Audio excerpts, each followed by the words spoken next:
Sa palapakan natin ang bugtong ng buhay ng Diyos.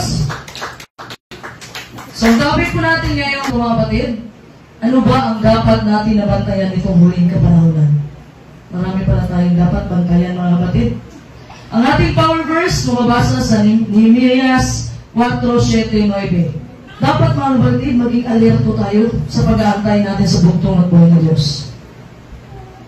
Marami pong nag-aantay sa pagbabalik ng bugtong at buhay ng Diyos, pero hindi ganoon karami ang nagbantay.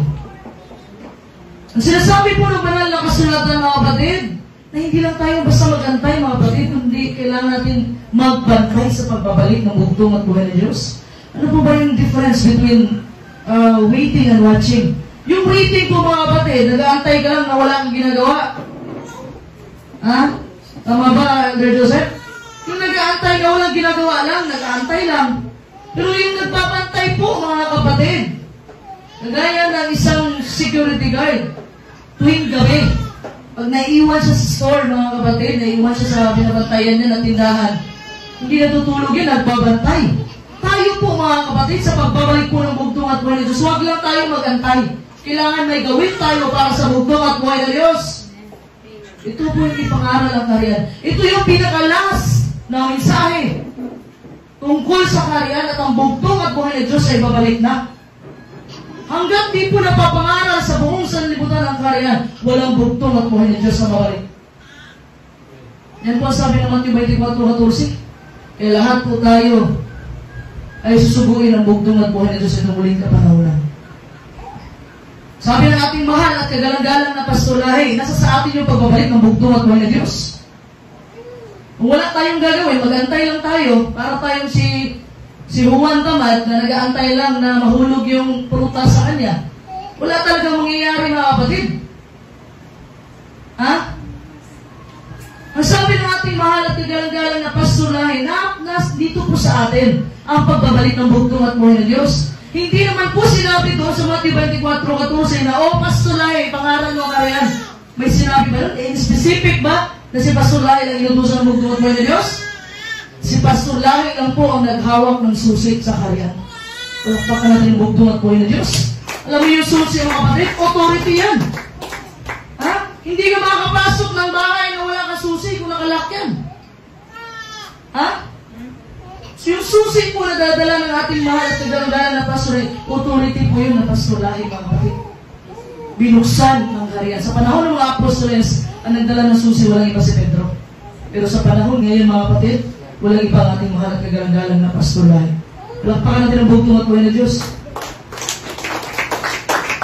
So, ano sabi ng Nehemias 4:9? Purihin ang bugtong at buhay ng Diyos. Ngunit kami ay nagsidalangin sa aming Diyos at naglagay ng bantay laban sa kanila araw at gabi dahil sa kanila. So, anong kwento po ni Nehemias, mga kapatid? Bakit nagbantay sila? Bakit nagsidalangin sila? Anong kwento na nandito kay Nehemias? Si Nehemias po, mga kapatid, isang cupbearer ng hari. Si King Artaxerxes. Mahirap siya i-pronounce, pero yun talaga sa... Bago si King Ahasuerus, siya po, mga kapatid. Isa siyang cupbearer at nagpunta yung mga tribe ni Judah doon kay Nehemias. At nagkwento siya. Si Nehemias po, isang propeta ng bugtong at buhay ng Diyos. So bilang cupbearer sa mga kapatid, ibig sabihin, bago ibigay yung pino sa hari, mga kapatid, tinitikman niya muna. Baka may poison. Yan ang trabaho ni Nehemias. Siya ay cupbearer. So mahirap yung trabaho niya, hindi ka pwedeng mag-lead doon. Hindi pwedeng mag-lead nanay na pwedeng magsiklib lang, hindi pwede yun. Kasi isa siyang cupbearer. Bago binibigay sa hari, yung inumin ng hari ay kailangan mo ng tikman ni Nehemias. Kung may lason yun, mga kapatid, ang unang may lason na iba si Nehemias. Ganun po ka-importante ang role ni Nehemias. Pero ano ginawa ni Nehemias, mga kapatid? Ang medyo nalungkot siya, mga kapatid, dahil ang wall ng Jerusalem ay hindi pa natatayo ulit. Nalungkot si Nehemias. So nanalangin siya sa bugtong at buhay, sa fasting siya bago siya lumapit sa hari at magpaalam na kailangan niyang puntahan ang kanyang bayan. Ito yung Israel, mga kapatid. Kasi bagsak po ang wall ng Jerusalem that time. So ano sinabi sa talata, mga kapatid? Na yung iba ay nagsidalangin. Yung iba nagbantay, ibig sabihin, nanalangin yung iba, yung kalahati, yung iba, ang kalahati naman nagdala ng sandata. Kasi may kailangan po sila that time, mga kapatid. Ito yung mga kalaban nila, mga kapatid, na ayaw itayo pag uli. Ayaw nila matayo uli ang wall ng Jerusalem. Ha? Meron tayong pinagsisikapan na itayo, mga kapatid, ang gusto sirain ng ating kaaway na si Satanas. Ha? Binibigyan lang po tayo ni Nehemias ng inspirasyon sa pagpapanatili ng ating pagbabantay. Dapat magbantay po tayo, mga kapatid. Alam mo, may ilustrasyon ako. May group of applicants, nag-a-apply sila. Anong ina-applyan nila? Wireless operator yung sa radyo. Ha? Habang busy po ang mga aplikante, nagkukwentuhan sila, nag-uusap, hindi nila napansin yung tinig na nanggaling sa loudspeaker, mga kapatid. Alam mo yung Morse code? Tut. Yung Morse code yun. Hindi nila naman napansin, mga kapatid. Pero may isa na nakapansin. Kasi nagbantay siya eh. May isa na nakapansin. Pumunta siya sa manager's office. Paglabas niya doon, nakasmile na siya. Tanggap na pala siya. Kung tuwa yung lalaki na yun, mga kapatid, sinabi ng mga kasama niya, bakit ka nauna sa amin? Bakit natanggap ka? Ha? Yun ang tanong, mga kapatid. Dahil sa sobrang busy nila sa pagkikwentuhan, pag-uusap, hindi nila nalaman pala, mga kapatid, na yung message pala na nilagay doon sa loudspeaker ay ito po yung message na yun. Ang tao na kailangan ko dito ay alerto. Kung sino man ang uno makapag-interpret itong sounds na galing sa speaker, automatic na ma-hire. Pumunta ka sa office ko. Kaya tanggap yung lalaki niya. Kasi alerto siya, mga kapatid. Tayo ng mga bugtong na anak ng bugtong at buhay, hindi na bago sa atin na pagbabalik ng bugtong at buhay na Diyos. Sabihin natin na surprise sa'yo kung bumalik na pala ang Panginoon. Hindi na po yan, mga kapatid. Alam na natin na sa huling kapanahon na tayo. Lahat ng mga senyales na sinabi doon sa Matthew 24, mga kapatid, nandun na. Nandito na sa atin, naranasan natin lindol. Ha? Kasi klaseng lindol, mga kapatid. At ito pa, may nabalitaan ko na may paparating daw na the big one. Ipanalangin natin ang ating bansa, mga kapatid. At yung gera doon, malapit magkagera doon sa China, mga kapatid. Alingaw-ngaw ng gera, lindol. Hindi pa dumarating ang gutom at salot.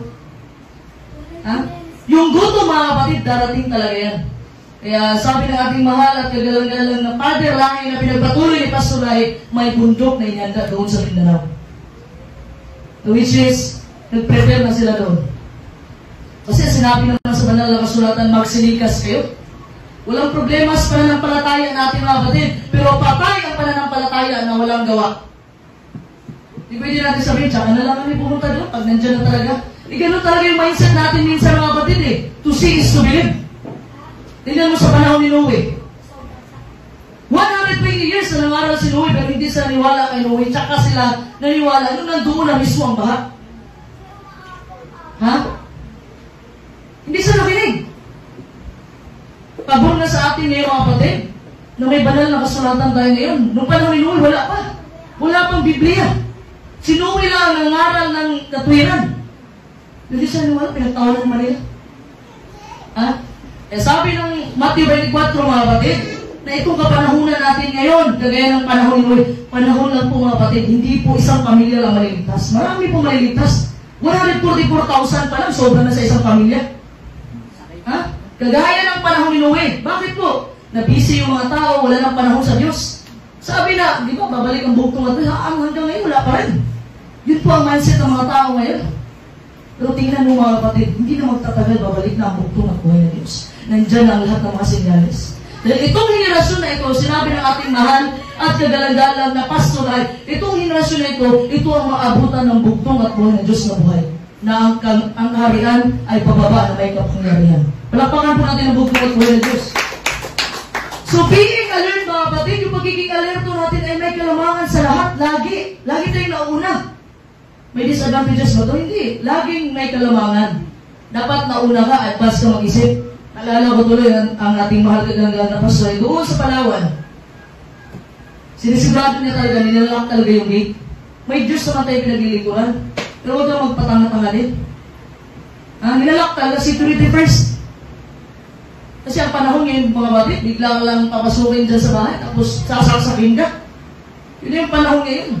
Nalamak na ang kasamaan. Sobrang dami na ang kasamaan ngayon. Ha? Dapat kung magbantay tayo, maging mapagmatsyag tayo sa ating paligid. Try mo pumunta ng Divisoria. Sister Robel, Punta ka ng Divisoria, tapos wala kang pakialam sa gamit mo. Pag uwi mo, wala ka ng cellphone at pera.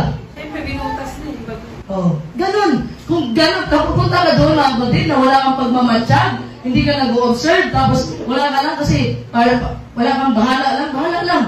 Pag uwi mo kapatid, yung bag mo butas na. Nawala na yung pera, nawala pa yung cellphone. Ha? Kaya importante mga kapatid na kailangan natin magmatyag. Ibig sabihin, tingnan mo yung paligid ngayon. Ha?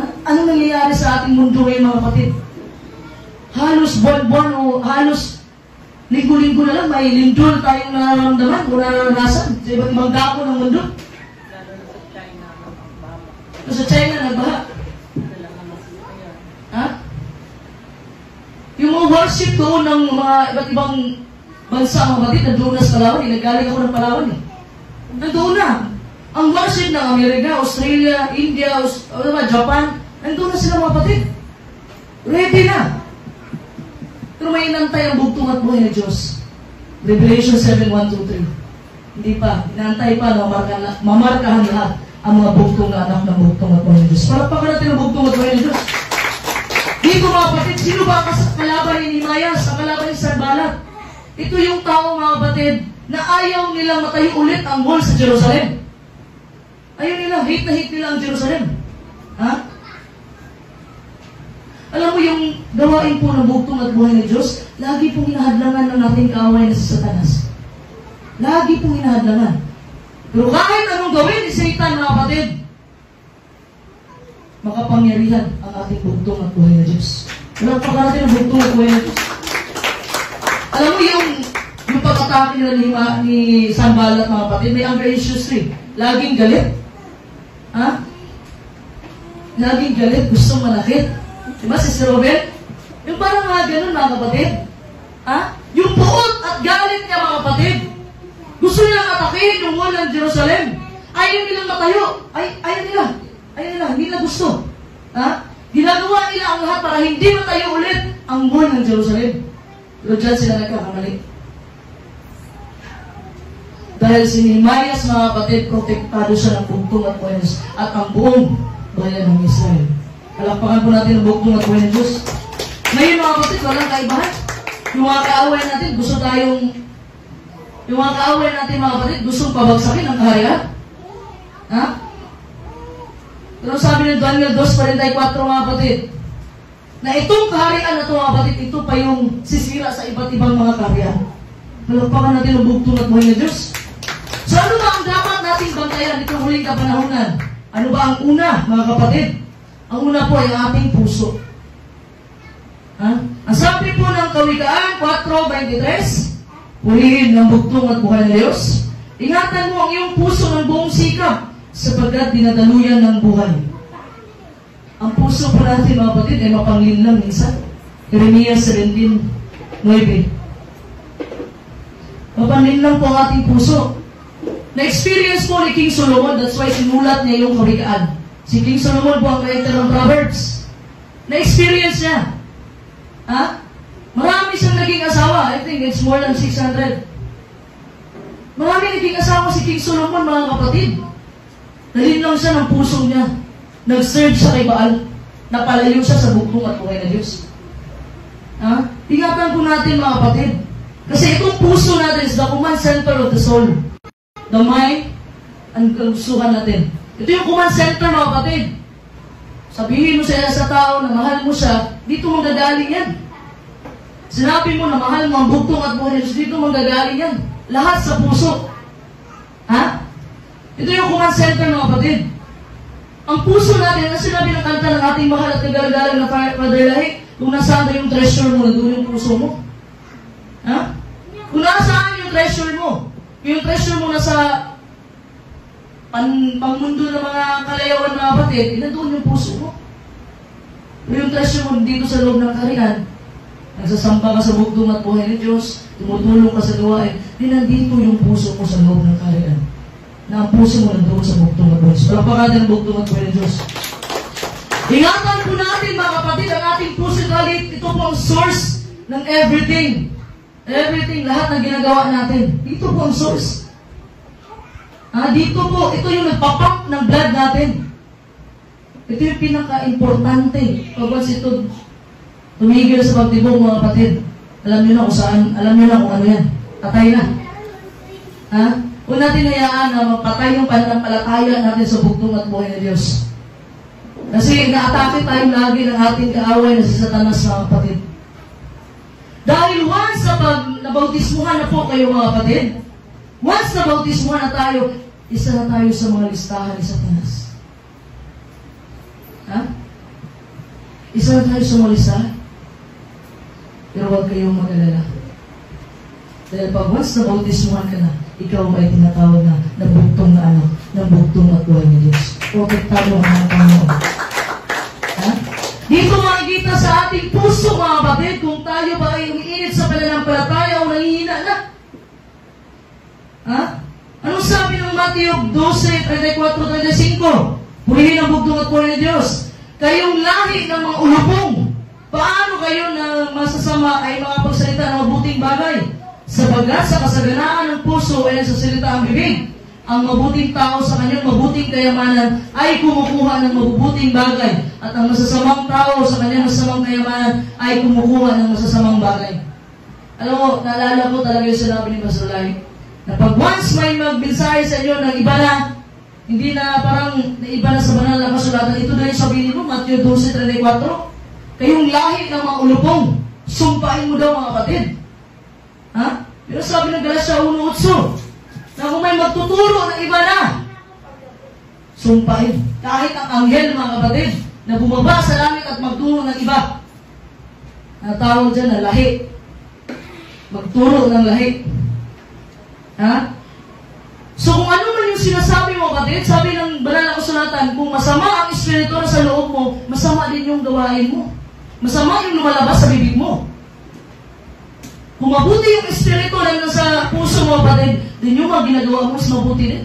So, depende mo, kapatid, kung sino yung papaupuin natin. It's our choice. Kasi binigyan tayo ng freedom ng bugtong at buhay na Diyos. Hindi na mimilit ang Panginoon, mga kapatid. Choice natin, mga kapatid, na pagservisyohan ng bugtong at buhay na Diyos, na gumawa ng mabuti sa ating kapwa. Kasi dalawa lang po lagi ang choice, mga kapatid. Langit, impyerno, kasamaan. Kabutihan. Wala pong, sabihin mo, purgatorio dito. Wala pong purgatorio dito sa lupa. Dalawa lang lagi, mga kapatid. Gumawa ka ng mabuti, alam mo kung saan ka papunta. Kung gumawa ka ng masama, alam mo na kung saan ka papunta. Ha? We are not strong as we think we are, mga kapatid. Hindi ganun tayo katapang, kalakas, na iniisip natin. Hindi natin kayang labanan sa Satanas, mga kapatid. Ito, physical lang natin. Kailangan natin ang bugtong at buhay na Diyos. Sa pitik na ni Satanas sa atin. Ha? Alam mo, ang kapangyarihan lang ng bugtong at buhay ng Diyos, mga kapatid, ang pwedeng lumaban kay Satanas. Hindi natin kaya ng tayo lang. Ha? Anong sabi ng Marcos? Marcos 14:38. Purihin ang bugtong at buhay ng Diyos. Kayo'y magpuyat at magsipanalangin upang huwag kayong magsipasok sa tukso. Ang espiritu sa katotohanan ay may ibig at tapat, mahina ang laman. Sinong nanalangin dito ng alas 12 ng gabi? Sinong nanalangin dito ng alas 12 ng gabi? Alam niyo, mga kapatid, kasi kaya mong sinabi sa amin ang ating mahal kayo ng Pastor Lai. Pag may gusto ka daw hingin sa bugtong at buhay ng Diyos, gumising ka ng alas 12 ng gabi. Naririnig mo na? Alam niyo bakit? Kasi sa lahat ng taong tulog, ikaw ang gising. Nasusulo mo ang bugtong at buhay ng Diyos, kapatid. Ha? Try nyo, kapatid. May gusto kayo hingin sa bugtong at buhay ng Diyos. Pagsikapan ninyo sa tulong ng bugtong at buhay ng Diyos na gumising din ng alas 12 ng gabi. Lahat ng taong yan, kapatid. Kasi yung alas 12 ng crucial yun na oras sa atin. Ang sarap matulog. Minsan, mga kapatid, nagpapa-alarm ako. Ha? Pero yung alarm ko, mga kapatid, pinapatay ko lang minsan. Tutulog ulit. Kasi gusto ng espiritu pero mahina ang laman. Ha? Yun po ang sabi ng ating mahal at kagalang-galang na Pastor Lai, gumising din alas 12 ng gabi. Kung may gusto na hingin sa bugtong at buhay ng Diyos, epektibo po yan, mga kapatid. Nasusulo mong kausapin ang bugtong at buhay ng Diyos. Wala akong problema kung magdasal ka anytime. Pero gusto mo talaga, iba yung feeling eh. Yung hating gabi. Kaya sabi ni Padre Lai, huwag kayong kumanta. Kung hindi nyo kayang gumising ng kahit sa hating gabi. ako'y sadyang gumigising. Diba? Kung hindi nyo kaya, hindi nyo kinagigising ng alas 12, huwag nyo kantahin yan. Ha? Ang kalaban po natin, mga kapatid, hindi ang material. Spiritual battle po ito, kapatid. Ha? So, kailangan natin ang kapangyarihan ng bugtong at buhay na Diyos. Kailangan natin ang Holy Spirit ng bugtong at buhay na Diyos, mga kapatid. Pero ano sabi ng Santiago 4:7? Purihin ang bugtong at buhay na Diyos. Pasakop nga kayo sa Diyos, datapwat magsisalangsang kayo sa Diablo at tatakas siya sa inyo. Anong una natin gawin? Una, magpasakop po tayo sa pasakop po muna tayo sa bugtong at buhay na Diyos. Ibig sabihin, acknowledge God. I-acknowledge mo ang bugtong at buhay na Diyos sa iyong buhay. Ha? At tatay, mga kapatid, na nabautismuhan ka, tinawag ka ng bugtong na anak ng bugtong at buhay na Diyos, mga kapatid. Isang dasal mo lang sa Panginoon, mga libo-libong mga anghel, bababa para tulungan ka. Malakpakan bugtong at buhay na Diyos. Ha? Pasakop tayo, mga kapatid. Pangalawa, ano ang dapat nating bantayan? Ang iniisip natin. Our mind. Ha? Ano sabi ng Roma 12:2? Purihin ang bugtong at buhay na Diyos. At huwag kayong magsiayon sa sanglibutang ito, kundi magaiba kayo sa pagitan ng pagbabago ng inyong pag-iisip, upang mapatunayan ninyo kung alin ang mabuti at kaya-aya at lubos na kalooban ng Diyos. Renew your mind. Ha? Linisan niyo yung mga iniisip niyo, mga kapatid. Kasi the mind is a battleground, mga kapatid, where Satan or si Satanas is nakipaglaban sa ating spiritual battle. Dito po yan, lahat mag-uumpisa sa utak, mga kapatid. Pag once nagpadala kayo kay Satanas, mga kapatid, anong kasunod? Sunod na yung ibang parte ng katawan. Dito yan papasok.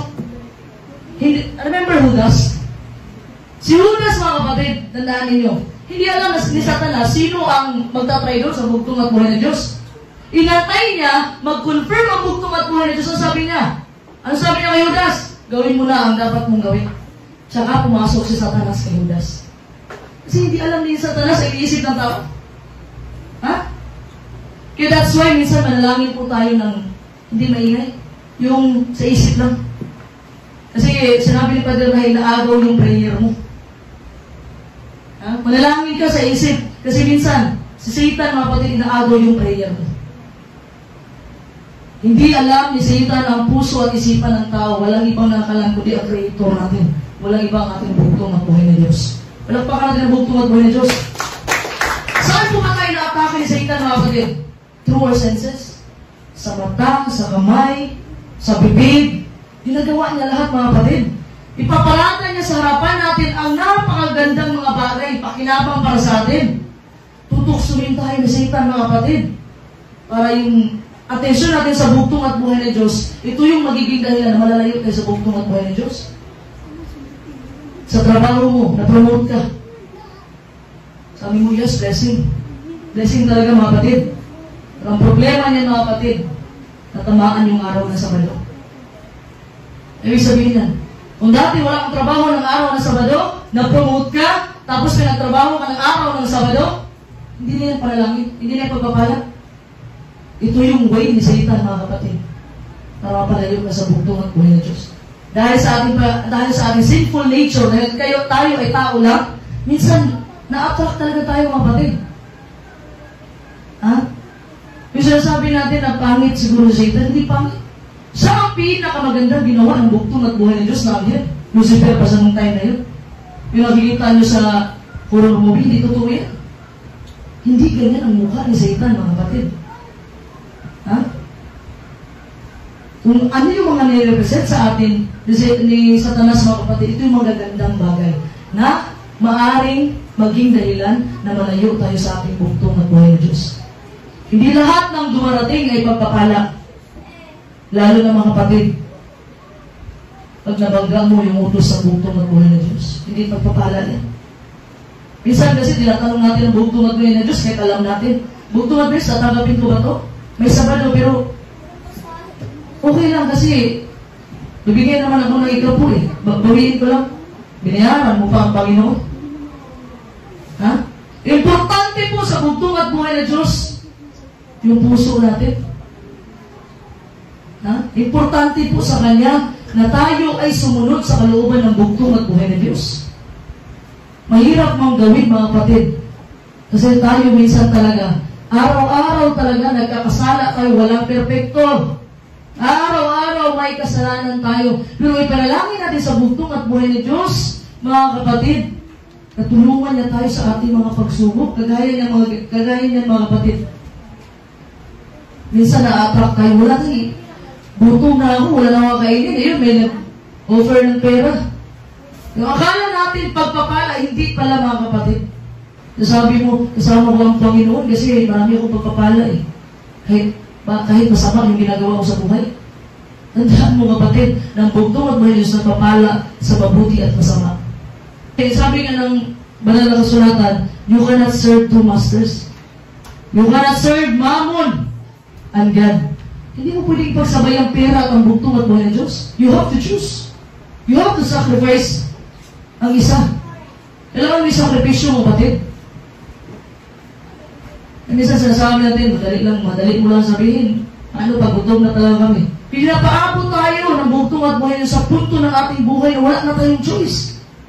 Kundi ang choice natin ay ang mananampalataya lang sa Kanya. Palakpakan natin ang bugtong at buhay ng Diyos. Ano yung atake pa ng ating kaaway, mga kapatid? Inaatake niya yung mga God-given desires natin, yung magustuhan natin tumulong sa gawain. Pinipigilan niya ni Satan. Ha? Pinipigilan yan. Yung magaling ka sa Bible, mga kapatid, pero ginamit mo yung kagalingan mo, karunungan mo, yung karunungan na hindi galing sa bugtong at buhay ng Diyos. Kasi ang alam ko, mga kapatid, ang espiritu ng bugtong at buhay ng Diyos ay mapagmahal, hindi mapahusga. Ang espiritu ng bugtong at buhay ng Diyos, mapagkumbaba, hindi nagmamataas. Yun ang alam kong espiritu ng bugtong at buhay ng Diyos. Pero ginagamit mo yung banal na kasulatan para magmataas ka sa iyong sarili, yung karunungan mo, hindi na yan galing sa bugtong at buhay ng Diyos. Kaya minsan, mga kapatid, sa sobrang basa natin ng banal na kasulatan, hindi na humihingi na tulong sa bugtong at buhay ng Diyos. Alam niyo, ito yung suggestion ko. Pag nagbukas kayo ng banal na kasulatan, make sure na kapag dasal kayo sa bugtong at buhay ng Diyos. Dahil yung mga salita na nagagaling sa banal na kasulatan, ang magpapaintindi sa atin, wala iba kundi ang banal na espiritu ng bugtong at buhay ng Diyos. Ha? Tapos bago kayo magbasa, kumain kayo ng kanin. Ano pangatlo, mga kapatid? Inaatake po tayo ni Satanas, mga kapatid, gamit ang mga pangyayari sa ating buhay. Pagsubok, dyan ginagamit ni Satan, mga kapatid. Kung ang pagsubok ng bugtong at buhay ng Diyos ay para maging dalisay tayo, para maging firm pa tayo, mga kapatid, para tumibay pa ating pananampalataya, si Satanas na opposite ang ginagawa. Ha? Ano ginagawa ni Satanas? Ginagamit niya yung pagsubok para i-question mo ang bugtong at buhay ng Diyos. Dito yung mag-uumpisa eh. Kung mahal ka ng bugtong at buhay ng Diyos, bakit hinayaan niya mangyari ko sa buhay mo? Yun ang mga i-inject ni Satan, mga kapatid. May paki ba talaga ang Panginoon sa'yo? Yun ang i-inject niya.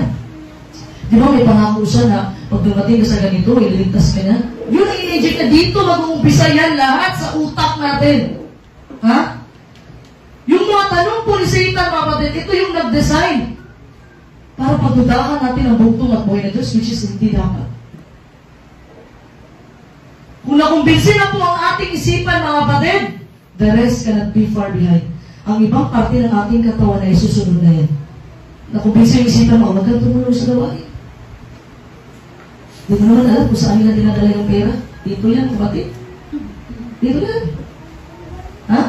So, pag masa kumbinsin na yung utak mo, ano kasunod? Sunod na ang kamay. Ayaw ng tumukot. Sumunod na ang kamay. Ha? Dito yan nag-uumpisa, mga kapatid. Bakit yun? Saan mo ginagamit ng igabo? Dito yan nag-uumpisa lahat. Kung may mga tanong ka, mga kapatid, ipanalangin mo sa bugtong at buhay ng Diyos. Huwag mong i-vocal, mga kapatid, kasi inaagaw yan eh. Satan na lang, may ganyan ka pala na puso, ha? Ganyan ka pala mag-isip, gagamitin ko yan. Huwag kang magbigay. Kasi hindi mo alam saan nila ginagamit yung pera. Kaya sinasabi ko nga, mga kapatid, doon sa Mindanao, sa Patiran, alam ng bugtong at buhay ng Diyos at kami lang dalawa ng bugtong at buhay ng Diyos, nakakaalam kung saan ko ginamit yung pera. Ako ang mananagot niyan, mga kapatid. Ako ang mananagot sa bugtong at buhay ng Diyos kung ginamit mo sa kamalian niya. Ha? Minsan kasi, nadadala tayo ng emotion eh. Dati mapagbigay ka, pero nakarinig ka, wala nang sugo, huwag ka lang magbigay. Kasi, liberahan lang kayo. Alam mo, yan ang way na i-inject ni Satan dito. Ano sabi ni Pastor Rai? Pag hinuhold mo yung pagpapala, mga kapatid, hindi ka nagbalik sa bugtong at mayos, pinipigilan mo yung gawain. That's reality.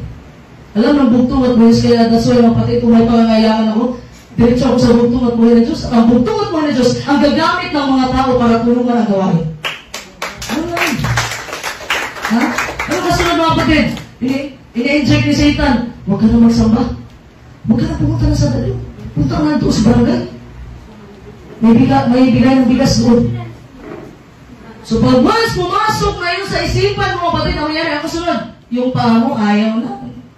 Imbes na direction mo, doon sa simbahan na naibibiro na, doon na sa barangay dumiretso. Kasi dito po yan nag-uumpisa lahat. That's why, sabi ni Apostol Pablo, na renew your mind. Linisan niyo po yung mga isipan ninyo. Ha? Dito yan nag-uumpisa lahat sa utak. Tandaan po ninyo mga kapatid, na hindi alam ni Satan ang puso at iniisip ninyo. Ang nakakaalam na ang bugtong at buhay ng Diyos. Alam niyo mga kapatid, in the last days, ang tanda sa noo at sa kamay, alam niyo bakit? Hindi po yan literal na 666, ha? Parang may sayad, magpatatak ka dyan. Hindi po yan literal na 666. Alam mo yung ibig sabihin, marka ng hayop, ito po yung araw ng linggo. Araw ng linggo, mga kapatid. Hindi po yan, baka, sister, baka, kasi may microchip na hindi po ganyan, mga kapatid. Alam mo yung tanda sa noo at kamay. Bakit? Alam niyo bakit? Kasi itong noo, mga kapatid, itong utak mo dito, ito yung sa decision making. Ito yung mag-decide. Kung linggo ka ba o Sabado? Bakit kamay? Kasi ito yung magtatrabaho eh. Ito yung pipirma. Kaya ang tanda sa noo, mga kapatid, at sa kamay. Ha? Tandaan po natin, mga kapatid, hindi po yung literal na 346. Ang pinag-uusapan in the last days, araw ng Sabado at araw ng linggo. Kailangan nyo lang manampalataya, kailangan nyo lang magsumikap sa tulong ng bugtong at buhay ng Diyos, mga kapatid. Dahil darating ang araw, mukha ni Father Lahi, Pastor Lahi, gabilahin si Satan. Tandaan niyo. At marami sa mga hinirang ang maluloko. Lalo na pag sobrang devoted mo kay Father Lahi, sobrang devoted mo kay Pastor Lahi, maniwala kayo, mga kapatid. Kaya sabi ng dating mahal at kagalang-galang na Pastor Lahi, huwag niyong i-angkla yung pananampalataya niyo sa sugo. Doon sa bugtong at buhay ng Diyos. Kung darating man yan, mga kapatid, alam mo, hindi kayang gawin sa Satan, ang magbuhay ng patay. Kung darating man yan, kapatid, nagayahin yung mukha ni Father Lahi at Pastor Lahi, marami sa mga hinirang ang manadala. Kaya that's why, wag po tayo masyadong devoted sa mga sugo, kapatid. Pero magpasalamat tayo na may mga sugo na pinadala ang bugtong at buhay ng Diyos. Pero yung pananampalataya natin, huwag natin iangkla sa mga sugo. Doon po diretso sa bugtong at buhay ng Diyos. Palakpakan natin ang bugtong at buhay ng Diyos. Anong pangatlo, mga kapatid, na dapat nating bantayan? Ito yung konsensya natin. Anong sabi ng 1 Timoteo 1:19? Purihin ang bugtong at buhay ng Diyos. Na ingatan mo ang pananampalataya at ang mabuting budhi na nang ito'y itakwil ang iba sa kanila ay nangabagbag tungkol sa pananampalataya. Yung konsensya po natin, mga kapatid, ito yung parte ng spirito natin na ito yung sasabi kung mali o tama ang ginagawa natin. Napapansin nyo? Minsan, may konsensya ka, sabihin mo na, masama mo ito eh. Napapansin, konsensya po natin yan. Ha? Dapat yan po ang ating bantayan. Parang ang konsensya natin, parang traffic light. Green, red, and orange. Alam po natin ang ibig sabihin ng green. Ibig sabihin, pwede kang tumawid safe. Yung red, huminto ka. Ibig sabihin, yung ginagawa mo, hindi na naayon sa kalooban ng bugtong at buhay ng Diyos, tigil mo yan. Ha? At yung yellow light ng mga kapatid, proceed with caution. Ha? Pwede ka magpatuloy, pero doble ingat. Minsan, may mga gusto tayo sa ating buhay. Gusto kong yumaman, gusto kong magkapera, puro gusto mo na lang. E paano yung gusto ng bugtong at buhay ng Diyos? Kasi mga kapatid, in the last days, mga kapatid, ang mga tao mas mapamahal pa sa pera. That's reality. Ang propesya niya. Ha? ang tao mas lalo pang dudadami ang kasamaan sa sanlibutan. Every time mga kapatid, makapag-isip tayo na ito ba yung kagustuhan ng bugtong at buhay? May banal na kasulatan na nagsasabi na ito ang kalooban ng Panginoon o hindi. Alam mo nang ayaw ng bugtong at buhay ni Diyos na magsinungaling ka, magnakaw ka, pero ginawa mo pa rin. Kahit alam na natin yung bawal, mga kapatid, ginagawa pa rin natin. Sabi nyo yan, sarap kasi ang bawal eh. Minsan mga kapatid, ginagamit po ng bugtong at buhay ni Diyos yung konsensya natin para makipag-usap siya sa atin. Minsan nakakaranas ka ng guilty ka, nahihiya ka, etc. Yan po yung konsensya natin. Na minsan, ito tandaan nyo, pag meron pa kayong konsensya mga kapatid, ibig sabihin, nandyan pa yung banal na espiritu ng bugtong at buhay ni Diyos. Pero pag once mga kapatid, na wala na yung konsensya mo, wala na yung banal na espiritu, patuloy ka na sa kasamaan. Ha? Pag gumawa ka ng mali, tapos wala na, hindi ka na nakukonsensya, wala na po ang banal na espiritu, iniwanan na po kayo. At the time na wala na yung banal na espiritu, walang direksyon ng buhay mo. Buti lang, hindi ka na mabuhay sa mundo. Pag wala ang bugtong at buhay ni Diyos sa buhay mo, walang direksyon ng buhay mo. Ano po sabi ng Pedro 3:16, 17? Purihin ang bugtong at buhay ni Diyos. Nataglay ang mabuting budhi upang sa mga bagay na salitain laban sa inyo ay mga pahiyahan nagsisiyalipusta sa inyong mabuting paraan ng pamumuhay kay Kristo, sapagkat lalong magaling kung gayon ang iniibig ng kalooban ng Diyos na kayo'y mga bata dahil sa paggawa ng mabuti kaysa dahil sa paggawa ng masama. Alam mo, pag may mangungutya sa iyong mga kapatid, suklian mo lang ang kabutihan. Kung may gumawa ng kasamaan sa iyong mga kapatid, suklian mo ng kabutihan. Ha? Kasi mahirap kapatid, kung gumawa ng kasamaan, suklian mo ng kasamaan, wala nang katahimikan ang mundo. Ang sabi ni Apostol Pablo, huwag mo daw suklian ang kasamaan ng another kasamaan din. Every time may manira sa inyo mga kapatid, every time mga kapatid, tinutuya kayo, kinukutya kayo, nubayan sila, buong araw nagsamba. Bayan sila, samba-samba, hindi talaga samba-samba to. Totoo talaga pagsamba ito sa bugtong at buhay na Diyos. Kasi minsan, kinukutya mga kapatid, buong araw yung pagsamba. Marami kang narinig yan. Hayaan nyo mga kapatid. Panalangin nyo lang po sila. At kung every time na may ninira sa inyo, hayaan nyo na mga kapatid, huwag nyo na matulan. Sabi nyo, God bless you kapatid. Ha? Kasi, mahiya yan sila kapatid eh.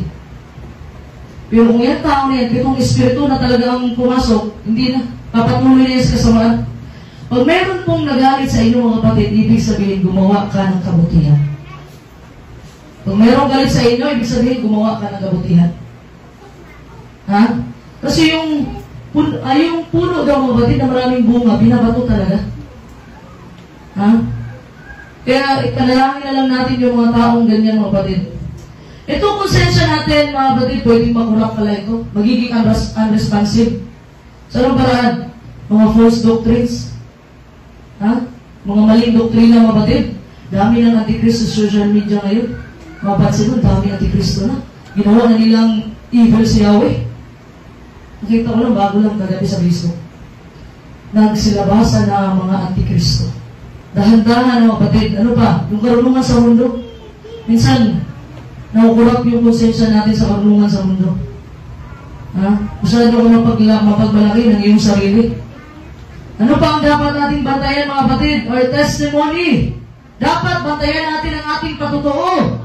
Kasi wala nang ibang iibigin ang ating kaaway na si Satanas mga kapatid. Ito yung sirain ng ating patotoo tungkol sa bugtong at buhay ng Diyos. Anong klase ito mga kapatid? Ito yung muling nabuhay ang bugtong at buhay ng Diyos pangatlong araw. Alam niyo mga kapatid, every time na iparimay mo yung kay Satan, pinaparimay mo sa kanya at palunan siya. Nagtagumpay ng bugtong at buhay ng Diyos eh. Dinaig niya ang kamatayan. Every time na nag-testimony ka sa ibang tao na nabuhay ang bugtong at buhay ng Diyos sa ikatatlong araw, pinaparimay mo lang sa ating kaaway na si Satanas na talunan siya. Ha? Ayaw niya ng ganun, kapatid. Ingatan po natin ang ating patotoo. Ha? Anong sabi ng Salmo 51:10? Purihin ang bugtong at buhay ng Diyos. Likhaan mo ako ng isang malinis na puso, O Diyos, at magbago ka ng isang matuwid na espiritu sa loob ko. Panalangin natin sa bugtong at buhay. Hingin natin ang banal na espiritu ng bugtong at buhay ng Diyos. Sabi pa ng ating mahal, kagalang po sa iyakan mo. Iyakan mo ang banal na espiritu ng bugtong at buhay ng Diyos. Hindi na tayo pwedeng pasilas-silas sa mga kapatid. Hindi na pwedeng mag-relax. Nasa huling kapanahunan na tayo mga kapatid.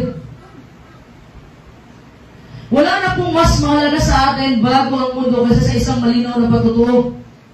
Ano ba itong clear testimony? Ano ba itong klaro na testimony mga kapatid? Patutuo.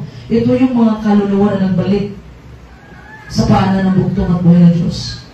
Ano mo din, sabi ng banal na kasulatan, kahit isa lang na magbalik, isang kaluluwa lang na magbalik sa paanan ng bugtong at buhay ng Diyos, millions of angels mga kapatid, nagsaselebrate sila doon. At ang katuwaan ng bugtong at buhay ng Diyos ay hindi masukat mga kapatid.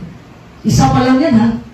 Alam mo, kunti lang naman yung happiness ng bugtong at buhay ng Diyos. Sambahin siya, dakilain, papurihan, at yung magdala ka ng kaluluwa sa paanan niya sa tulong ng bugtong at buhay ng Diyos. Yun po yung happiness ng Panginoon. Nalala ko tuloy yung sinabi ni Pastor Rai, na ang gusto niyang pagparangal ay ipangaral, ipatuloy ang pangaral ng kariyan. Dapat po kapatid, consistent yung paglakad natin na kasamang bugtong at buhay ng Diyos. Ibig sabihin, magbasa tayo ng banal na kasulatan. Pag dumating yung trials, atras. Pag may pagbabala, abante. Pag may pagsubok, atras na naman. Ganun po ba tayo mga kapatid? Ha? Atras abante ba yung pananampalataya natin sa bugtong at buhay ng Diyos? Ha? Pag may pagsubok, abante. Pag may hindi nagustuhan na ginawa ng bugtong at buhay ng Diyos, abante, hanggang hindi na nakabalik. Hanggang na backslide na. Alam mo, tayo ang lugi mga kapatid kasi alam na natin ang katotohanan.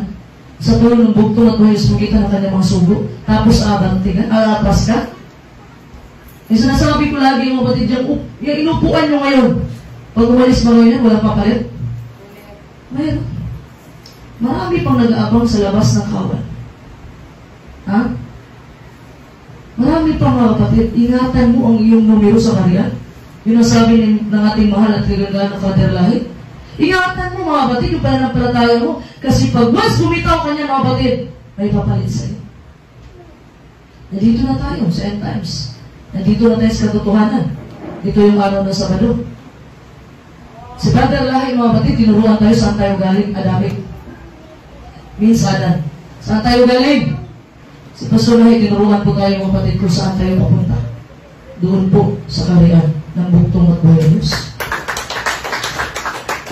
Kailangan mga kapatid, may open relationship po tayo sa ating bugtong at buhay ng Diyos na makita ng ibang tao. Yung kapitbahay, makita nila na, anong yun na sila, walang sektayan sila. Makita nila mga kapatid, hindi yung kapitbahay mga kapatid na inis siya sa iyo. Kasi mataray ka. Tapos pag nagbigay ka, yung panis pa.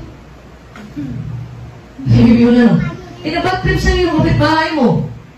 Ha? Sabi po ng ating mahal ka po sa pag nagbigay, yung the best. Huwag yung, ibigay mo niya sa kapitbahay kay masira na. Huwag yung ganun kapatid. Tingnan mo kapatid. Sabi ng ating mahal at pasulahin na itong kaharian ng bugtong at buwis maingay pag nagsamba na nibibiyo na. So, ang gagawin mo, bigyan mo ng bigas sa kapitbahay mo. Pag may magpabarangay sa iyo, sabi niya, hindi mabait din sila. Ganun ang gawin mga kapatid. Kasi maingay talaga magsamba ang kaharian ng bugtong at buhay na Diyos sa mga bugtong na anak.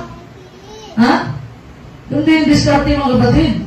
Dapat makita ng iyong kapitbahay na iyong kapatiran na nagbago ka na. Yung dati na mataray ka ngayon, mapagmahal ka na. Yung dati wala kang pakialam sa ibang tao, ngayon nanghihalubilo ka na sa ibang tao. Dapat may pagbabago. Pag once sumunod tayo sa bugtong at buhay ni Diyos, kasi mga kapatid, makikita yan sa ginagawa natin. Oo, hindi pa napapasok dito. Talagang taray, lumubog pagpapakarin ka, susuburin din kita. Wala may sumunod. Ngayon nanay, nagbalik ka na sa bugtong at buhay ni Diyos. O, palakpakan natin ang bugtong at buhay ni Diyos. Ganun lang po mga kapatid. Alam mo, may na-experience na ako ganyan nanay sa Mindanao, na dati mataray talaga daw siya. Pero nung nakilala na niya ang bugtong at buhay na Diyos, nagbago yung ano niya, sobrang bait na. Ganun po ang mga bugtong na anak ng bugtong at buhay na Diyos, mapagbigay, mapagmahal, hindi mapanghusga. Ganun ang mga bugtong na anak ng bugtong at buhay na Diyos, tinatawag tayong Kristiyano. Ano ba yung Kristiyano? Little Christ. Dapat maging katulad tayo ng ating bugtong at buhay ni Diyos sa pag-uugali at sa kabutihan ng ating Panginoon. Walang kama natin ang bugtong at buhay ni Diyos. So what happened mga kapatid? Ha? Anong mangyayari mga kapatid kung nagpabaya tayo sa pagbabantay? Yung may gwardiya doon, pinabayaan niya yung binabantayan niya, inakawan. Kasi pabaya sa pagbantay. Tayo mga kapatid, tayo mga bugtong na ng bugtong at buhay ni Diyos. Anong mangyayari? Pagpabaya tayo sa ating pagbabantay, una may kompromiso mangyayari mga kapatid. May isang lalaki. Gusto siya ng yate. Gusto niya ng yate na eh. Tapos, nagpaalam siya sa kanyang asawa, sabi, darling, pwede bumili ng yate. Sabi naman ng asawa niya, ayaw nga, hindi pwede. Pero ang ginawa niya mga kapatid, hindi na pinakinggan yung asawa niya, bumili pa rin siya. Tapos sinabi niya sa asawa niya, alam mo ba darling na binili ko yung yate dahil nakompromiso ako? Gusto ko eh. Ay, ganito lang, para makabawi ako sa iyo. Maganda siguro kung ikaw magpangalan sa yate. Ikaw magpangalan. Eh, yung asawa, wala na magawa eh. Nandiyan na yan eh. So, yung asawa po, yung babaeng asawa po, ano ang pangalan sa yate niya? Yung bagong bili. Nanay, bagong bili! Alam niyo po ba, kung lumabas na yung lalaki doon sa bahay nila, pinuntahan niya yung doon kung saan nakaparking yung yate niya, doon sa dagat. Alam mo ba kung anong pinangalan ng asawa niya sa yate niya? Alam niyo ba? Ang pinangalan niya, for sale. Bintang rin ulit na yun. Yun po ang pinangalan niya sa yate ng kanyang asawa mga kapatid. So, sabi po ng Matthew 6:24, rin ang magtungod ba yung Diyos? Sino may hindi makapaglingkod sa dalawang Panginoon? Sapagkat kapuputan niya isa at ibigin ang ikalawa, o kaya magtatapat siya sa isa at pawalang halaga ang ikalawa, hindi ka makapaglingkod sa Diyos at sa kayamanan. Klaro na po mga kapatid. Pero ang bugtong at buhay Diyos, binigyan tayo ng freedom. Binigyan tayo ng kalayaan. Ito yung panahon ni Adan at saka ni Eva. Ito yung perfect example ng kalayaan na binigay ng bugtong at buhay ni Diyos. Noong panahon ba, mga kapatid, na pinitas ni Adan at ni Eva yung prutas na pinagbabawal galing sa puno ng kalaman at kabutihan at masama mga kapatid, hindi pa alam ng Panginoon yun? Alam. Pero dahil sa free will na binigay niyang kapatid, hinayaan lang niya. Kaya sa atin, may choice tayo mga kapatid. Gusto natin pumunta ng langit o impyerno, nasa atin yan. Ha? Yung about Sabat mga kapatid, na imbes punta ka ng Sabat, eh dahil wala nang laman yung lagay ng bigas mo, doon ka na pumunta sa barangay. Choice mo yan. In every decision, pagpalpak yung mga decision na ginagawa natin, sinisisi natin ang Panginoon. Ha? Namimili tayo minsan sa bugtong at buhay na Diyos, pinipilit natin yung kagustuhan natin. May mga sinyalis na binigay ang bugtong at buhay na sa hindi yan para sa iyo, pero pumilit ka pa rin. Nang naging palpak na, iyak ka. Pag iyak mo, sisi mo ang Panginoon. Ang total surrender po mga kapatid, na pananampalataya, ay hayaan po natin ang bugtong at buhay ni Diyos na magkontrol sa ating buhay. Although sinabi doon na may freedom tayo na pumili. I-allow natin na maghari ang bugtong at buhay ni Diyos sa ating mga puso. Pag once ang bugtong at buhay ni Diyos, pinaupo niyo po dito mga kapatid sa inyong mga puso mga kapatid. Lahat po na ginagawa niyo mga kapatid para sa inyong kapwa ay puro kabutihan. Wala na yung dati mong ugali ng pamusgan. Lagi mong sinasaraan yung ibang tao. Na lagi kang pumapakol pag may nag-aaway sa iyo. Ha? Hayaan niyo na yan mga kapatid. Let go and let God. Ha? Palapakan natin ang bugtong at buhay ng Diyos. Hindi ka pwedeng ipagsabay ang kayamanan at ang Diyos. You have to choose.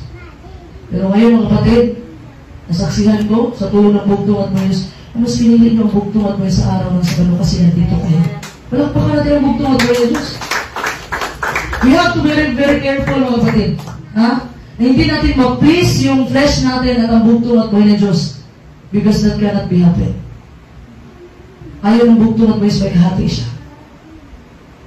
Ayaw ng bugtong at buhay ng Diyos na kalahati lang ibigay mo sa Kanya. Ang gusto ng Panginoon, focus mo tayo sa bugtong at buhay 100% na tayo ay faithful sa Kanya. Ay, ang bugtong at buhay sa hati ng isipan mo, nahati yung puso mo. Ay, yan ganun mga kapatid. Kasi nung bumaba ang bugtong at buhay sa katawang kaos, pinakamababang uri na pamumuhay mga kapatid, hindi siya nagdalawang isip na isakripisyo ang kanyang buhay para sa ating lahat. Para tayo ay maligtas sa ating mga kasalanan. Palakpakan po natin ang bugtong at buhay ni Diyos. Ano pa mangyayari mga kapatid kung ating pagbabantay mga kapatid ay hinayaan na lang natin na nagpabaya tayo sa ating pagbabantay? Ano pa? Nagiging komportable na po tayo. Wala pa, malayo pa ang Panginoon. Tsaka na ako magsisi pag nandyan na talaga. Alam mo mga kapatid, kaya hindi pinaalam ng bugtong at buhay Diyos ang pagbabalik niya dahil sa ganyan na mindset. Kung alam mo, na bugtong at buhay sa balik mo kasi magsisi ka na ngayon. Saan yung true repentance dyan? Saan yung totoo pagsisisi? Kung nagsisi ka lang dahil nabalik na ang Panginoon. Kung nandyan na ang Panginoon, tsaka na kami magsisi. Tsaka na kami babalik sa Kanya. Tsaka ko natin titigilan ang lahat ng mga masama kong gawain. Maganda mga kapatid, kung alam natin pagbabalik ng bugtong at buhay, dalawa lang po ang klase na magsasarado ang kaligtasan natin. Una, pag namatay ka. Pangalawa, pagbabalik ng bugtong at buhay ng Diyos. Sa pagbabalik po ng bugtong at buhay ng Diyos, wala nang pwede magsisi. Sarado na ang kaligtasan. Close provision. Hindi ka na pwede magsisi, tsaka lang magsisi kung babalik ang Panginoon. Wala na mga kapatid. Kaya ngayon pa lang ugaliin natin magsisi, humingi ng tawad sa bugtong at buhay ng Diyos. Kasi hindi natin alam kung kailan tayo papatulugin ang bugtong at buhay ng Diyos. I remember, lagi ko sinasabi, tanong wala pa sa lahi, paano pag yung tao na yan, puno na talaga ng kasamaan? Maliligtas pa kaya yan? Ano sinabi niya? Yung tao na yan, na kahit sobrang sama niya, tapos nakapagsisi siya bago siya namatay, matik yan mga kapatid. Kahit gaano pa kapula ng kasalanan ng tao na yan, kayang paputiin ang bugtong at buhay ng Diyos. Magsisi ka lang. Malagpakan natin ang bugtong at buhay ng Diyos. Mga masarap pakinggan. Patawan natin ang bugtong at buhay ng Diyos. Masarap talaga. Ang hindi masarap pakinggan, hindi mo alam kung kailan ka mamamatay. May mga bigla kamatayan, tumatayo lang dyan, nabangga. Ha? Hindi mo alam kung kailan. Kaya araw-araw po mga kapatid, araw-araw yung buhay natin, ialay natin sa bugtong at buhay ng Diyos. Okay lang sana kung dumaan ka ng hospital, tapos magising ka pa, paano pag hindi ka na magising? Makumatos ka. Ha? Hindi natin alam yung kamatayan natin mga kapatid. Kaya yung buhay natin, ialay natin sa bugtong at buhay ng Diyos. Tumulong tayo sa gawain ng bugtong at buhay ng Diyos. Kasi pag once tumulong po tayo mga kapatid, gumawa tayo ng kabutihan sa loob ng sa 7 araw, kahit isa lang. Kahit isa lang. Yun ang sabi ni Pastor Lahit. Kahit isa lang. Yung pangalan mo is nakasulat niyan sa libro ng alaala. Napalakpakan natin ang bugtong at buhay ng Diyos. May narinig ako na isang lalaki na pinadala siya sa doktor ng kanyang pamilya. Bakit? Lagi siya nagrereklamo yung sakit. Dami na sakit. Kasi ayaw niya pumasok ng trabaho. Pinadala siya ng kanyang pamilya kasi sakit na ulo niya, sakit likod niya, kasi ayaw niya pumasok ng trabaho. So, pumunta siya sa doktor, i-examine siya ng doktor. Sabi ng doktor, miss ka na, at magkita tayo sa opisina ko. So, pumunta yung lalaki mga kapatid sa opisina ng doktor. Sabi ng lalaki, Dok, diretsuhin mo ako, Dok. Ha? Huwag ka nang gumamit ng mga complicated na mga terms, yung mga medical terms na yan. Kaya minsan kasi yung mga doktor, mga kapatid, masakit ng ulo mo, daming sinasabi yung mga terms nila, medical terms. Sabi, ayaw ko na ganyan, Dok. Gusto ko, diretsuhin mo, sakit ulo ko. Lagay mo lang, masakit ulo ko. Ha? Gusto kasi ng pamilya ko na yung katotohanan na simple lang na, yung simpleng English lang, yung simpleng sakit lang. Ano ba talaga ang mali sa akin, Dok? What's wrong with me? Sinabi niya sa doktor. Sabi ng doktor, alright, sige, ganito. Gusto mo talaga pinakasimple ha? Wala mo talagang problema sa'yo. Tamad ka lang. So, ang nangyari mga kapatid, tumahimik mo sa saglit yung lalaki. Then sinabi niya, I see. Dok, ganito na lang, bigyan mo lang ako ng mga complicated terms dyan para masabi ko sa pamilya ko. Tamad lang talaga sa mga kapatid. Ayaw na magtrabaho. Dami na sakit. Alam mo, this is a nice way of saying mga kapatid na don't be lazy. Huwag kang maging tamad. Dito sa Matthew City, 26, 27, pagkain ang bugtong at buhay ng Diyos. At ang bawat bawat tumirinig ng aking mga salitang ito at hindi ginaganap, ay matutulad ng isang taong mangmang na itinayo ang kanyang bahay sa buhanginan at lumagpak ang ulan at bumaha at umihip ang mga hangin at hinampas ang bahay na yaon at nabagsak at natilakilabot ang kanyang pagkabagsak. Alam mo, dalawang klase. Itong verse na ito, kapatid, binasa ko lang yung mangmang na nagtayo. Pero dalawang klase po yung nagtayo. Yung matalino at saka yung mangmang. Itong verse na ito, binasa ko lang yung mangmang. Nagtayo sa mga batid, doon sa may buhangin mga batid. So dumating yung hangin, sira yung bahay na. Ibig sabihin yung pananampalataya natin. Saan ba nakaugat ang ating pananampalataya? Saan ba nakatayo ang ating pananampalataya? Doon ba sa ibabaw ng bato mga batid o sa ibabaw ng buhangin? Na pag dumating yung mga pagsubok, pumarin tayo. Na dumating yung mga pagsubok mga kapatid, naghihina tayo. At para sa pananampalataya, wala sa pananampalataya. Ang gusto ng bugtong at buhay ni Diyos ay dapat yung pananampalataya natin ay ating itatayo sa ibabaw ng bato. Matibay yan. Kahit anong hangin pa yan mga kapatid, kahit anong mga pagsubok ang iyong pagdaraanan, makakayanan mo sa tulong ng bugtong at buhay ni Diyos. Palakpakan natin ang bugtong at buhay ni Diyos. Dapat maging prepare po tayo. Itong muling kapanahunan mga kapatid, maging prepare tayo sa ating mga sarili. Dapat maghanda, mapagbatyag, at tingnan natin yung mga senyales na binibigay ng bugtong at buhay ni Diyos. Hindi po masama humingi ng senyales. Remember Elias? Ang sinabi niya sa bugtong at buhay ni Diyos, humingi siya ng senyales kung ulan ba o hindi. Hindi po masama. In a right way. Ha? Humingi ka po sa bugtong at buhay ni Diyos. Hindi lang madamot ang ating Panginoon. Napakalawak po ng grasya ng bugtong at buhay ni Diyos. Walang makasukat kahit sino at kahit ano pa. Ha?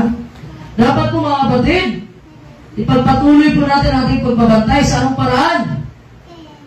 Una, kailangan may communication po tayo sa ating bugtong at buhay ni Diyos. 1 Pedro 4:7. Buhay ng bugtong at buhay ni Diyos. Ngunit ang wakas ng lahat ng mga bagay ay malapit na. Kayo ngayong mga pakahinahon at mga puyat sa panalangin. Dapat ang lagi natin isipin mga kapatid na malapit na ang pagbabalik ng bugtong at buhay ni Diyos, maaaring bukas, sunod na linggo, o buwan, o taon. Dapat ang mindset natin mga kapatid na malapit na ang pagbabalik ng bugtong at buhay ni Diyos para mga kapatid, babalik ka sa bugtong at buhay ni Diyos kasi kung mindset mo, malayo pa yan. Yan po yung doktrina ng ating kaaway sa Satan. Yung sabihin mo, may kayo magsisi pag nandyan na talaga. Yan po yung sinasabi na mas malayo pa pagbabalik ng bugtong at buhay ni Diyos. Hindi po. Dapat isipin natin mga kapatid na bukas nandito ng bugtong at buhay ni Diyos. Bukas. Puro bukas mga kapatid. Hindi natin alam. Ha? Kaya importante daw sabi ni Pedro mga kapatid na importante na kailangan natin manalangin at magpuyat. Magpuyat mga kapatid kasi kailangan ka gumising ng madaling araw. Kasi hindi ka naman puyat ng alas 8 puyat ka pa ba na? Hindi pa. Mga kapatid means ang ating gabi. Hindi ka talaga yan. Kasi ang pagbabalik ng bugtong at buhay Diyos hindi natin inaakala na panahon. Kaya kailangan natin pagdasal palagi sa bugtong at buhay ng Diyos mga kapatid. Kasi ang dasal mga kapatid is the vital link of the Commander-in-Chief of Souls. Ito po yung commanding-in-chief ng ating kaluluwa yung pagdarasal. Sabi po ng Tito 2:12, puri ng bugtong at buhay ng Diyos, na nagtuturo sa atin upang pagtanggi natin sa kalikuan at sa mga halayan ng sanglibutan ay marapat mabuhay tayong may pagpipigil at matuwid at banal sa panahong kasalukuyan ng sanglibutan ito. Paano ang pagpipigil mga kapatid kung may nag-away sa iyo, pinapatulan mo Sinasabi ng bugtong at buhay ng Diyos, dapat tayo may pagpipigil. Hanggat kayang pigilan yung sarili mo, pigilan mo lang. Maraming maninira sa atin mga kapatid. Marami. Lalo na yung pag-aaral ng mga babae, mga kapatid, ang dami talaga. Porque nakabasa ka lang ng 1 Korinto. Generalize mo na bawal mangaral ang babae. Para kang pariseo na laging nakatutok na sa kautusan ng bugtong at buhay ng Diyos pero walang pag-ibig sa kapwa. Ano bang gusto niyo sa mga babae? Magtitiktok lang. Pagbalik ng bugtong at buhay, busy ang mga babae sa pagtitiktok. Di ba, Sister Robert? Ha? Hindi ka na ayaw niyo sa babae na mga ano gusto niyo gawin ang babae? Mag-TikTok, ano ba? Mag-Facebook? Mag-Pupo? Ano yun? Ha? Pupo? Yan ang gusto niyong gawin ng mga babae, mga kapatid. Tingnan mo yung history, bakit pinagbabawal ni Apostol Pablo ang pangangaral ng babae sa Korinto? Nag-response lang po si Apostol Pablo, mga kapatid, sa problemang dumarating sa kanya. Pinagbabawal, mga kapatid, kasi iba yung tingin ng mga lalaki sa mga babae during that time.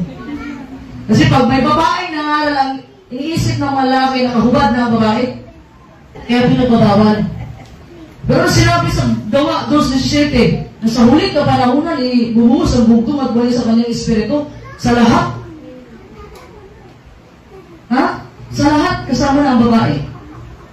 Kaya itong mga doktrina na ito, mga kapatid, huwag kayo naniwala sa mga ganyan. Ha? Ito yung mga false doctrine. Alam mo, ayaw ko sanang i-broke up ito na topic kasi matagal na ako nag-move on sa topic na ito, mga kapatid. Nag-move on na ako, nag-move forward na. Marami akong naririnig lagi, hindi talaga ako, sabi ko nga, hayaan nyo na yan. Hindi ko naman talaga mapigilan. Ito nakikita ko to si Elder Rolando talaga na nag-ano kay Hari. Ha? Pero hindi naman siya sumasagot sa mga sinasabi ni Elder Rolando. Gusto ko nga i-block na lang. Ano yan talaga ang ginawa ko? Binlock ko na lang. Kasi mga kapatid, pag pinatulan mo yung may sayad, may sayad ka na rin. Dalawa na kayo may sayad. Marami na kayo. Ha? Yan po kasi mga kapatid, na yung karunungan, hindi nagagaling sa bugtong at buhay ni Diyos. Basta may pagpakumbaba dyan mga kapatid, nandiyan ang banal na espiritu ng bugtong at buhay kasi yun ang espiritu ng Panginoon. Lampakan natin ang bugtong at buhay ni Diyos. So kailangan natin mga kapatid, maging seryoso na tayo sa ating pananampalataya ngayon. Huwag na yung pabanjing-banjing, no? Seryoso na. Sa ano pa yan, habang tumatagal, mas lalo pang tumitibay. Hindi habang tumatagal, nang nanamlay na sa pananampalataya. Kaya na lang muna, sister, hindi mo na magsimba ngayon, sunod na lang. Tapos na-review na. Totoo yan, kapatid. Kasi marami ngayon mga kapatid na aalis talaga sa yung nalamig na yung pag-ibig nila sa bugtong at buhay ng Diyos. Nung nawala ang sugo, nawala na rin sila sa pananampalataya. Sino ba ang nagdala ng kaligtasan? Ang sugo ba? Hindi naman. Normal lang natin na manghina ka, pero huwag kang mawala sa pananampalataya. Ang dami namin, kung di nagsi-alis, ay puno dito lagi. Nasa huli ka panahon na po tayo na nabibiyunan. At yan po nakalagay sa propesiya na marami ang magsialisan sa pananampalataya. So, ibig sabihin, nagsialisan, nandito sa loob. Ang pinahawak ko lang yung sabi ni Pastor, kahit na dalawa, tatatlo. Yun lang naman ang hiningi ng bugtong alis, dalawa, tatlo, nasa gitna siya. Malagpakan natin ang bugtong at buhay ng Diyos. Ang ating kaaway ngayon, mga kapatid, si Satan, 24/7 nagtatrabaho, pati mga lipuris niya. Ha? Buti mga tayo, nakakatulog tayo eh.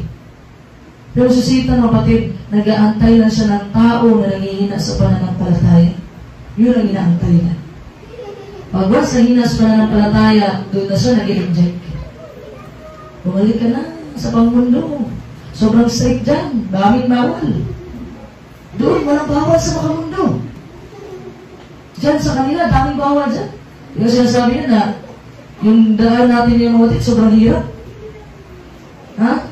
Pero alam natin, kahit mahirap yung dinadaanan natin sa pagsunod natin sa bugtong at buwis, alam natin saan tayo papunta. At alam natin kung ano ang naghihintay natin, naghihintay sa atin doon sa langit ng mga langit. Ito ang buhay na walang hangganan. Palagpakan natin ang bugtong at buhay ng Diyos.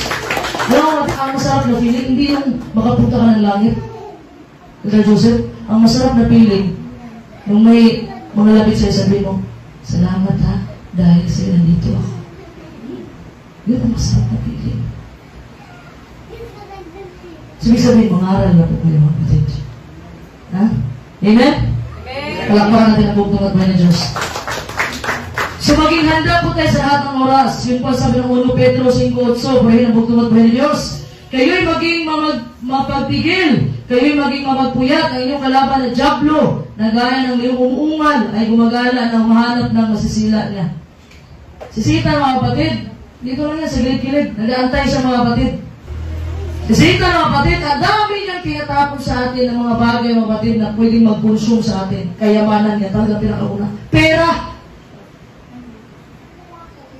pag may pera dyan, makita kang pera mga kapatid, kunin mo talaga. Ha?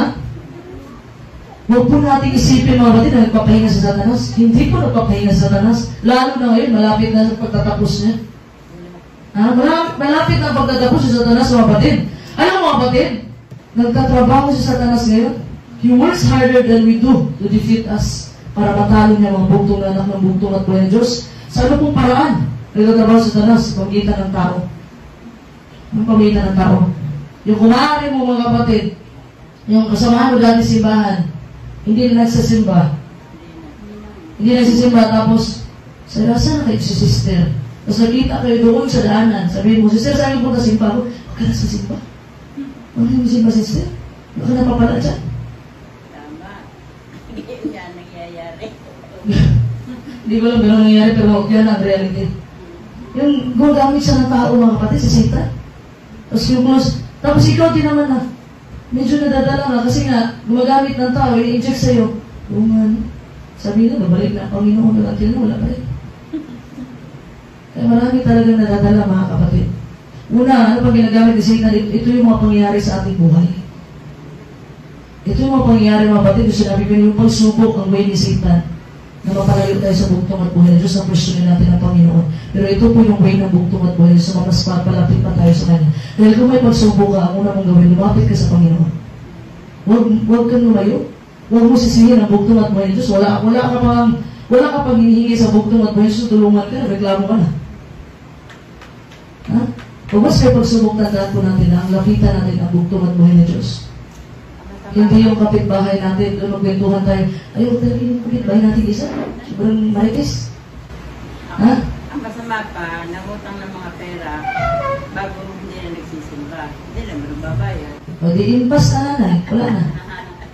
Sabi dati mga kapatid, sabi ko ba sulay, mahal, sana bumalik ng buktong at buhay ng Diyos. Sabi, bakit na dami ko kasi utang? Balik ng Panginoon, wala na, bayaran ng utang. Tapos kinabukasan, mensahe niya. Na minsan na ibang tao, gusto mong muli ng buktong at buhay ng Diyos para sold out yung utang. Impas. So, Bisaya pa. So, ginagamit po ni Satan mga kapatid ang circumstances sa ating buhay, mga pangyayari, yung mga expected, yung mga ginagamit niya, yung pamilya mismo natin mga kapatid. Inuusik niya sa sarili nating pamilya. Ha? Yung kapitbahay, yung mga pangyayari, mga pagsubok sa buhay mo. Yan ang ginagamit ni Satan. Tandaan po natin mga kapatid. Na pag may dumaan ang pagsubok, lumuhod ka at manalangin sa buktong at buhay ng Diyos. Pangatlo, ang ginagamit niya, yung false doctrine. Ano ba yung mga hindi katotohanan ng mga doktrina? Ito yung once saved, always saved. Ibig sabihin, wala ka na gagawin. Kasi niligtas natin ang buktong at buhay ng Diyos. Wala ka na dapat gawin. Kasi pagbalik ng Panginoon, ligtas ka pa rin. Ito po yung mga false doctrine. Ito yung mga doktrina ng demonyo. Huwag kayo maniwala dyan. Once and always saved. Na bumaba ang Panginoon, iligtas tayo, wala ka nang gagawin. Magkantay ka lang sa pagbabalik ng Panginoon. Kasi saved ka na. Hindi po totoo yan mga kapatid. Kasi ano sinabi niya kay Maria Magdalena? Humayo ka at huwag ka na magpakasala ulit. Look and grace. Hindi sana tinanggal sana ng buktong at buhay ng Diyos yung kautusan niya. Kung once and always saved lang. Kaya huwag kayo magpapaniwala sa mga ganyan kapatid. Pangapat, ano pa yung dapat natin gawin mga kapatid? Pamaraan at pagbantay. Patuloy tayo sa pagtatrabaho. Yun po ang sabi ng Juan 9:4. Puruhin ang bugtong at buhay ng Diyos. Kinakailangan natin gawin ang mga gawa ni Aun ng sugo sa akin. Samantalang araw, dumarating ang gabi na walang tao makakagawa. Ibig sabihin yan, habang may araw pa mga kapatid, gawin na natin ang dapat natin gawin. Kasi pag gabi, wala natin ako, tutulog na tayo. Darating ang panahon mga kapatid na magdidilim ang langit. Tapos mga kapatid, yung liwanag ng bugtong at buhay ng Diyos ang magdadala ng liwanag sa buong sanlibutan. Kaya that's why sinabi po ng Revelation 1:7 mga kapatid, na lahat ng mata ay makakita sa pagbabalik ng bugtong at buhay ng Diyos. At yung mga taong makasalanan na ibibiyo na, tatago yun sila. Natakot sila sa bugtong at buhay ng Diyos. Pero yung mga taong nagsisiyap na balik sa bugtong at buhay ng Diyos, sabi na, thank you Lord, bumalik ka na. Thank you bugtong at buhay ng Diyos, bumalik ka na. Ganun po ang mararanasan natin sa tulong ng bugtong at buhay ng Diyos. Palakpakan po natin ang bugtong at buhay ng Diyos. Huwag po tayong tumigil mga kapatid hanggang hindi natatapos ang trabaho. Ano ito? Ito yung pangaral ng kahayaan ng bugtong at buhay ng Diyos. Hanggang hindi pa bumabalik ang bugtong at buhay ng Diyos, patuloy po tayo sa pagtatrabaho, patuloy sa pangaral, at sa patuloy sa pagbabantay mga kapatid. Dapat may teamwork. Dapat madali ang trabaho matapos pag nagkakaisa. Dapat lagi nating pinupokus ang ating sarili doon sa bugtong at buhay ng Diyos, hindi sa ibang tao. Hindi ka makapagpatuloy dahil tumitingin ka lagi sa ibang tao. Uy, ano yan? Bakit siya ganyan? Bawal yung ginagawa niya. Huwag na po kapatid, diretso na. Ang tingin sa bugtong at buhay ng Diyos, tsaka lang dapat tayo masasatisfy pag nagawa na natin yung pinagawa ng bugtong at buhay ng Diyos. Matthew 24:14 mga kapatid. At dahil natapos na lahat, after the tribulation, lahat ng kapikatian, naranasan mo dito sa mundo mga kapatid, pagdating mo sa langit ng mga langit mga kapatid, ang sasalubong mo sa iyo, ang iba kung yung pagtungan ko yung sasabihin niya, well done, good and faithful servant. Palakpakan natin ang bugtong ng buhay ng Diyos. Magsipayo po tayo lahat mga kapatid. Ang lahat po ng kapurihan at karangalan ay para lamang sa ating bugtong at buhay ng Diyos. Lahat ng credit, isa kanya lang po mga kapatid. Wala po sa atin dito sa mundo.